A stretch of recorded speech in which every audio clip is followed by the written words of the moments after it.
नए राज्यों में नए चेहरे क्यों चुने गए मुख्यमंत्री? क्या बीजेपी नए चेहरों के जरिए कोई नया संदेश दे गई? पीएम मोदी ने नए चेहरे चुने जाने की कहानी सुना दी।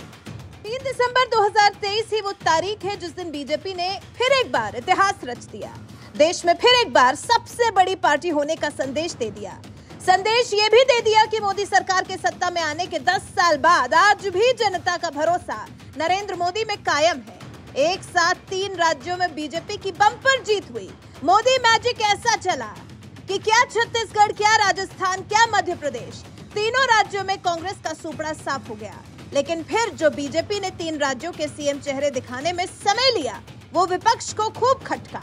और क्योंकि तेलंगाना की जीत के बाद कांग्रेस ने रेवंत रेड्डी को तुरंत सीएम बनाकर कार्यभार सौंप दिया था, तो इससे कांग्रेस को बीजेपी पर सवाल करने का एक और मौका मिल गया।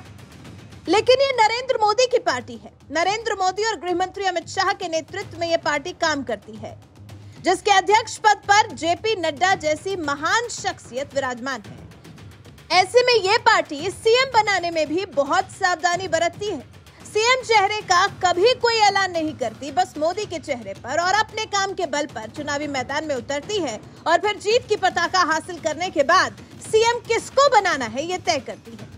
लेकिन बीजेपी इन 3 राज्यों में जो उम्मीद से अलग हटकर चेहरे चुन ले गई है, इनको लेकर कई सवाल खड़े हुए हैं। और अब जब देश से जुड़े मुद्दों पर पीएम मोदी दैनिक जागरण को दिए साक्षात्कार में सब बात कर ही रहे थे, तो लगे हाथ बीजेपी की स्ट्रैटेजी को लेकर भी उनसे सवाल किया गया। और पीएम मोदी ने जो जवाब दिया उससे पता चलता है कि बीजेपी का विजन कितना क्लियर है, ये देश कितने सुरक्षित हाथों में है। पीएम मोदी से पूछा गया, भाजपा ने तीनों राज्यों में अपेक्षाकृत नए और अनजान चेहरे को मुख्यमंत्री बनाया है, इसका क्या संदेश है? इसका जवाब पीएम मोदी ने काफी सरल शब्दों में दिया। पीएम मोदी ने कहा, हमारे देश का एक दुर्भाग्य रहा है कि जो लोग अपनी वाणी से, अपनी बुद्धि और अपने व्यक्तित्व से सामाजिक जीवन में प्रभाव पैदा करते हैं, उनमें से एक बहुत बड़ा वर्ग एक घिसी पिटी बंद मानसिकता में जकड़ा हुआ है। ये सिर्फ राजनीतिक क्षेत्र तक ही सीमित नहीं है, जीवन के सभी क्षेत्रों में ये प्रवृत्ति हमें परेशान करती है। जैसे किसी भी सेक्टर में कोई नाम अगर बड़ा हो गया, किसी ने अपनी ब्रांडिंग कर दी, तो बाकी लोगों पर ध्यान नहीं जाता, चाहे वो कितने ही प्रभावशाली क्यों ना हो, कितना ही अच्छा काम क्यों ना करते हो। वैसा ही राजनीतिक क्षेत्र में भी होता है।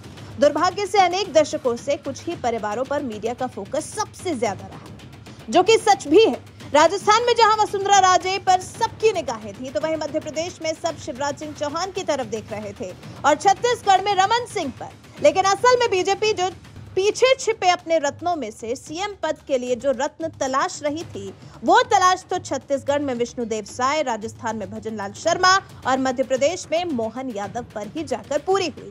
फिर पीएम मोदी ने अपने साक्षात्कार में आगे ये भी कहा, नए लोगों की प्रतिभा और उपयोगिता की चर्चा ही नहीं हो पाई।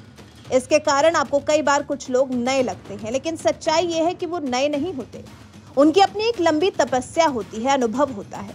भाजपा तो एक काडर आधारित राजनीतिक दल है। संगठन के हर स्तर पर काम करते करते कार्यकर्ता कितने ही आगे पहुंच जाएं, लेकिन उनके भीतर का कार्यकर्ता हमेशा जगा रहता है। मतलब ये कि पीएम मोदी की नजर में हर कार्यकर्ता की अपनी अपनी तपस्या है। पीएम मोदी की निगाह सब पर है। जो 3 लोग किसी भी राज्य में जीत पर नए सीएम की तलाश कर रहे हैं, उन सबको इस बात का एहसास है कि कब किसको कहां कैसा मौका देना जरूरी है।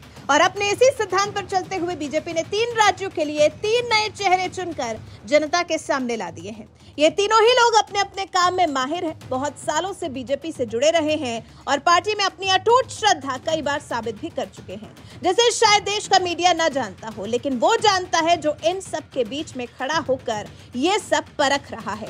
तभी तो पीएम मोदी ने बड़ी ही आसानी से सरल शब्दों में ही बता दिया कि 3 राज्यों में ये जो 3 नए चेहरे चुने गए हैं, इससे क्या संदेश जाना चाहिए। और निश्चित तौर पर बीजेपी नए चेहरों के जरिए अपना ये संदेश जनता तक सफलतापूर्वक पहुंचा पाई है और 2024 के लिए भी बीजेपी जनता के मन में जगह बना पाई है। वैसे पीएम मोदी ने जिस सरलता से सवाल का जवाब दिया है, इस बारे में आपका क्या कहना है? इस बारे में आपकी राय हमें कमेंट कर जरूर बताएं। साथ ही हमारे चैनल को सब्सक्राइब कर बेल आइकन दबाना बिल्कुल ना भूलें।